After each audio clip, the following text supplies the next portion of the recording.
भजला कृष्ण कन्हैया के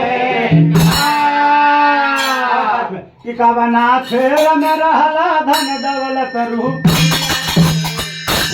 भजला कृष्ण कन्हैया